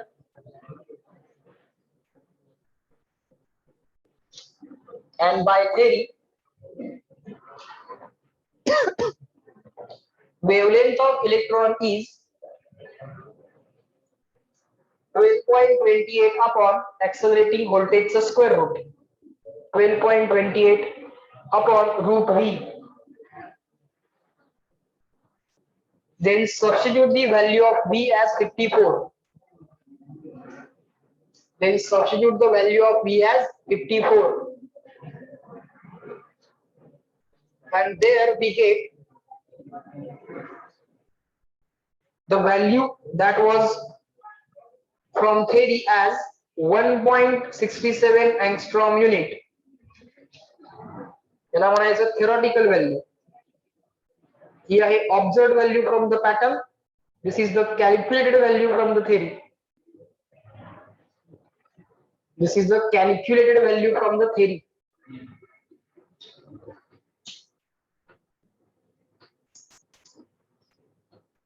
Okay. Observed value काय आली बोला 1.65 angstrom unit. आणि theoretical value काय आली bye theory, जी theory सांगितली होती त्याच्यानी व्हॅल्यू काय आली 1.67 angstrom unit. कितीचा फरक आहे 0.02 angstrom unitचा फरक आहे, जो ऑलमोस्ट निग्लिजिबल आहे. सो पुढे कसं लिहिलंय बघा, as the theoretical and observed values of wavelength of electrons are in great agreement, म्हणजे दोघांच्या व्हॅल्यू ऑलमोस्ट सेम आल्या, means whatever is happening has been correctly explained by the theory. म्हणजे D ब्रॉयनं जे सांगितलंय तेही खरं आहे आणि या एक्सपेरिमेंट मध्ये इलेक्ट्रॉन नक्कीच वेव्ह म्हणून बिहेव करत असणार. जसं फोटो इलेक्ट्रिक इफेक्ट मध्ये लाईट नक्कीच पार्टिकल म्हणून बिहेव करत असणार. आलं का लक्षात? फोटो इलेक्ट्रिक इफेक्ट मध्ये लाईट नक्कीच पार्टिकल म्हणून बिहेव करत असणार, तसं या एक्सपेरिमेंट मध्ये इलेक्ट्रॉन नक्कीच वेव्ह म्हणून बिहेव करत असणार. यापुढे as the theoretical and observed values of wavelength of electrons are in great agreement, म्हणजे ऑलमोस्ट इक्वल आहे. The de Broglie hypothesis of wave particle duality was verified.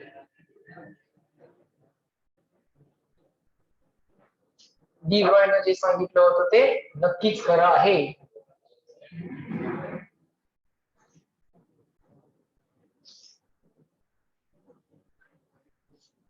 So, या chapter मध्ये आपण wave particle duality, certain experiments wherein light behaves as if it is a particle. Light wave आहे तर माहित आहे आम्हाला, लाईट वेव्ह आहे याचं फर्स्ट एक्सपेरिमेंटल एव्हिडन्स काय होता? लाईट वेव्ह आहे, लाईट इज वेव्ह, याचा फर्स्ट एक्सपेरिमेंटल एव्हिडन्स काय होता? YDS, Young's double slit experiment. Pattern दिसला होता. That pattern cannot be explained on the particle theory of light. लाईटची पार्टिकल थेरी पण होती, न्यूटनने दिली होती, त्याला म्हणतात Newton's corpuscular theory. That was a failure. Then came Huygens wave theory. पण ह्युजनने लाईटला लॉन्जिट्युडनल वेव्ह अज्युम केलं. बघा कंप्लीट स्टोरी इन शॉर्ट तुमच्या लक्षात येईल. लाईटला एक्सप्लेन करायचं होतं. पहिली थेरी मांडली गेली न्यूटन्स कॉर्प्युस्क्युलर थेरी, ज्यात लाईटला पार्टिकल समजलं होतं. मग त्याच्यामुळं रिफ्लेक्शन, रिफ्रॅक्शन ह्या गोष्टी एक्सप्लेन होत होत्या. पण जर लाईटचा सोर्स पार्टिकल इमिट करत असेल तर थोड्या दिवसांनी का होईना त्या पार्टिकलचं त्या सोर्सचं मास कमी व्हायला पाहिजे, कारण तो पार्टिकल्स इमिट करायला लागलाय. थोड्या दिवसांना का होईना तो जो काय सोर्स ऑफ लाईट आहे त्याचा मास कमी व्हायला पाहिजे ना. पण 1000 वर्ष जरी तुम्ही ऑब्झर्व केलं तरीही असं काही होत नाही. म्हणजे डेफिनेटली ते फेल्युअर आहे. त्यानंतर इंटरफरन्स, डिफ्रॅक्शन, पोलरायझेशन यातलं काहीही एक्सप्लेन करता येत नाही न्यूटनच्या पार्टिकल थेरीनं किंवा कॉर्प्युस्क्युलर थेरीनं. त्यानं असंही सांगितलं होतं न्यूटननं की लाईटचा जो काही कलर असतो तो त्या कॉर्प्युस्कलच्या म्हणजे लाईटच्या पार्टिकलच्या साईज वरती डिपेंडंट असतो. साईज लहान मोठा असेल त्या हिशोबानं तुम्हाला डिफरंट कलर दिसतात, असं न्यूटननं सांगितलं होतं. But that was a total failure. त्याच्यानं बऱ्याच गोष्टी अनएक्सप्लेन राहत होत्या. त्यानंतर आली ह्युजन्स वेव्ह थेरी, ज्यात त्यानं लाईटला अज्युम केलं लॉन्जिट्युडनल वेव्ह. आता longitudinal wave sun to earth कशी येणार?